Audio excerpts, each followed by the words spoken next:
Hello everyone and welcome back to Learning the Lyre Harp. Today I'm going to be going a little bit more on improvisation, and this time I'm going to be using a motif as our home. So if you remember the very first improvisation series that we went on is we had C as our home, and that's always where we want to come back to because it's a safe place and it's the familiar. If you had done the improvisation and incorporated it into your routine or spent a little bit of time in it, you may have experienced a set of tune or a set of pattern that you fell in love with and that you really like and ends up something that becomes one of your go-to. So if you haven't done that yet, maybe go back, listen to that video, try it a few times and spend a bit of time with it. You don't have to spend a long amount of time, but just enough so that you can experience improvisation on a free level. And I'm going to be sharing with you one of my favorite kind of go-to patterns that ends up coming out in a lot of my improvisation, and that is the CDE pattern. So this is C, D, E. And I'm sorry that I'm vibrating. I'm not used to playing with this lyre because the strings are very close together. So I'll try not to do that. And I'm going to do my best so that you could see my lyre as I do this. Again, it adds a little bit more complication to what I'm doing because I'm also not used to playing my lyre this way. But hopefully you could see what I'm doing and it will help you. So the pattern that I like, that I commonly use, and not because I intentionally use it, but it comes up quite a bit, is playing CDE. And it goes long, short, long. And you kind of, if you've listened to some of my improvisation, you will find those beats a lot often. And I don't restrict it to just these three notes. I move them around. But that pattern kind of becomes my go-to and what becomes familiar in the improvisation that I'm doing. So if you have developed a pattern that you really like and you gravitate to, and again, this will depend on the type of music you're trying to create or also depending on your mood, because improvisation is a lot to do with our moods and what's happening in our day. So I like improvisation to be that way because I like it to dictate how I'm feeling personally, because that's what I use improvisation a lot. It's really me getting one with my music, and that's what I love about improvisation. So again, what I use for this instance, I'm going to be using C long, D short, and then E long. And if you want to count timing to that, it would be 1, 2, and 3. Okay, so that's 1, 2, and 3. Again, when I do this, again, depending on my day, I allow that last note to dictate where I want to go or what sounds good to me.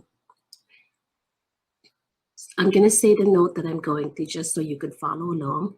C, D, E, G, 2, 3.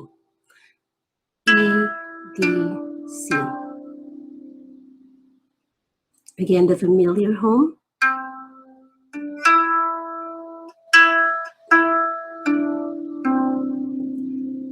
Catch that familiar again. I'm going to go back to it. C, D, E. I'm going to G, A.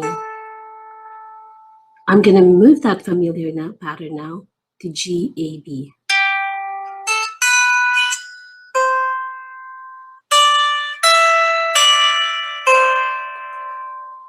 I'm just allowing my fingers to go and my ears to really listen.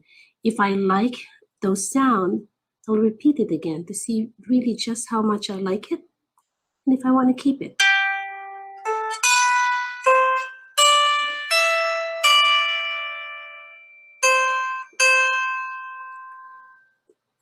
Going back to this C here.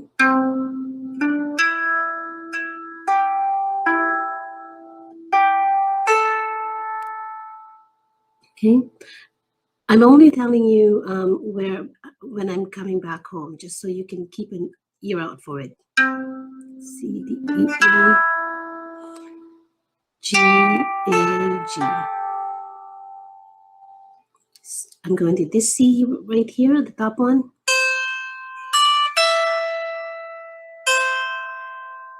And then again, I went to C and held that sound because kind of like that. It's a lot of exploration. I press G twice.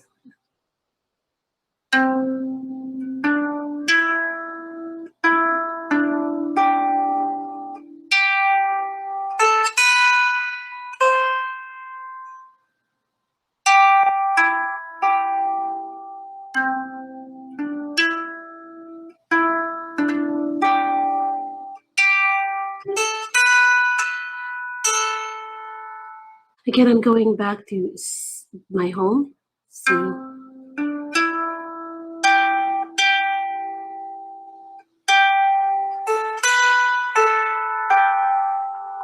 Again, going back home.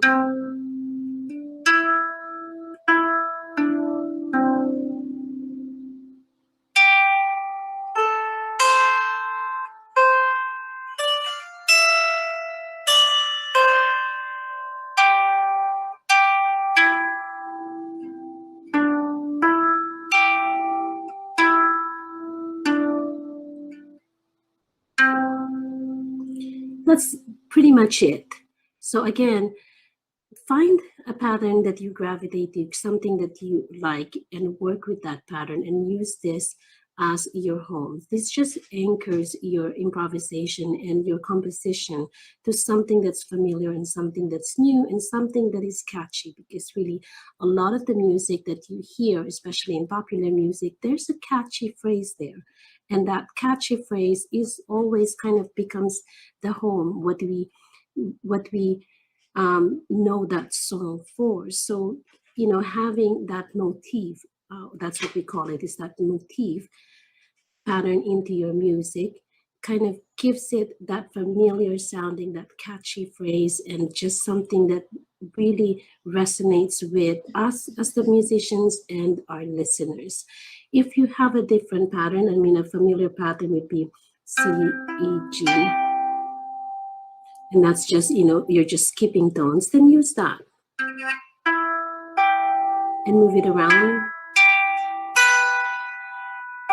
then go down.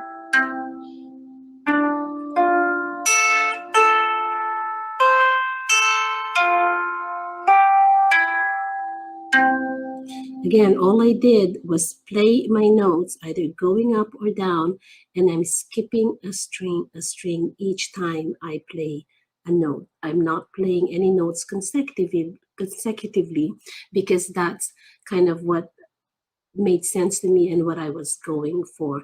So really, a lot of improvisation is what you want to go for. And be free. Allow yourself that freedom and to dictate that music. No one else is listening to you at this point. So, you know, you can practice and make up songs as much as you like to your heart's content. And if there's a series of patterns that you really like, maybe take a note of that series of pattern and try that again the next time that you are having an improvisation time, and use that and build on it. Improvisation is a lot of building up on skills that you already know, and it's really an ideal place to start if you're learning to play music and if you don't know how to read music yet. It just allows you to really enjoy your instrument without any of the headaches or any of the frustrations of not knowing a lot, because in improvisation you don't need to learn a lot. You just need to be yourself and be free, have fun, and play your heart's desire. So that's it for now. I hope you enjoyed this quick tutorial, and watch out for the next video coming out shortly. Happy playing!